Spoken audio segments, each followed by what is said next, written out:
Faut fermer le chalet, barrer les fenêtres, faut couper l'eau. Un high bipolaire, c'est assez trippant, là. Puis, je veux dire, j'ai appris à parler espagnol en 11 jours à Cuba. C'est mon premier gros high bipolaire. Puis, ça comme ça n'a pas rapport, puis ça roule à pine à la planche.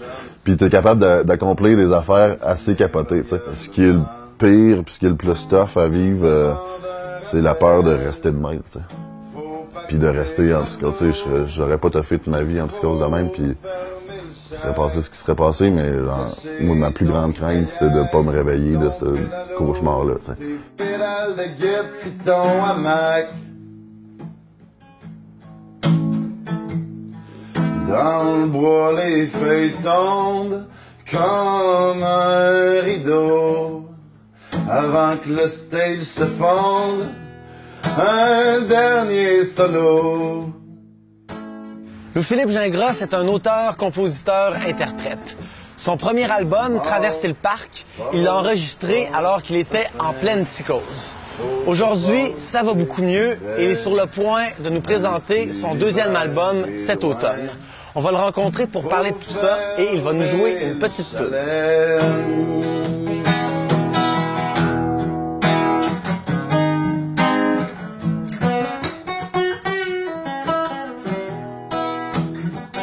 Il y a plein d'artistes qui sont influencés par toutes sortes d'événements dans leur vie, des peines d'amour, tout ça.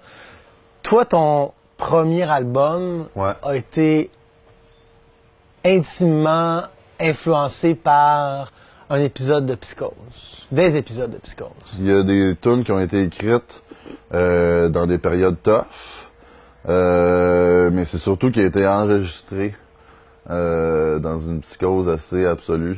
Puis sur 2 semaines d'enregistrement, cet album-là, Traverser le parc, a été fait pendant que j'avais encore des tics nerveux dus aux médicaments, que je sortais du studio puis j'étais sûr, je capotais en finant ma top, puis je pensais que c'était la mafia qui payait mon album. Puis je rentrais en studio, puis j'étais capable de jouer de la musique, mais ma tête a roulé à peine à la planche pour analyser tout ce qui se passait, puis dans une espèce de délire paranoïde. Assez capoté.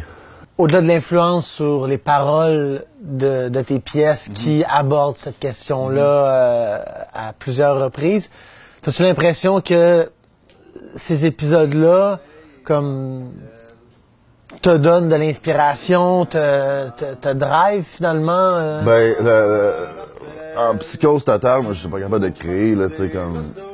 La psychose, la définition de la psychose, c'est que t'es déconnecté de la réalité, tu sais.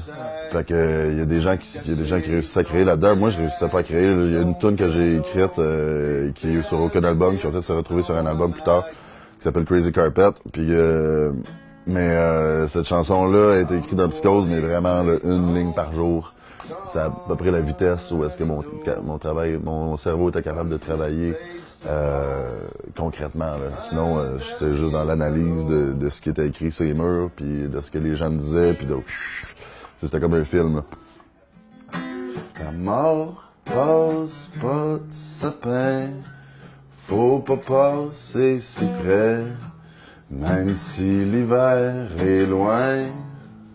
Faut fermer le chalet. Puis lorsque tu l'as appris que tu avais ce problème-là, est-ce que ça a été tough à accepter, d'accepter de prendre des pilules puis tout ça? Ou Ouais, ça prend quand même une part d'humilité pour accepter que tu as un problème de santé mentale. Puis autour de moi, j'ai un paquet de gens qui savent qu'ils ont quelque chose, mais qui sont pas game d'aller consulter. Ils ont peur que ce soit un diagnostic grave. Puis c'est ça, mais une fois que tu fais le step de faire « OK, man, j'ai besoin d'aide », le reste est pas mal plus facile. Ouais. Ouais.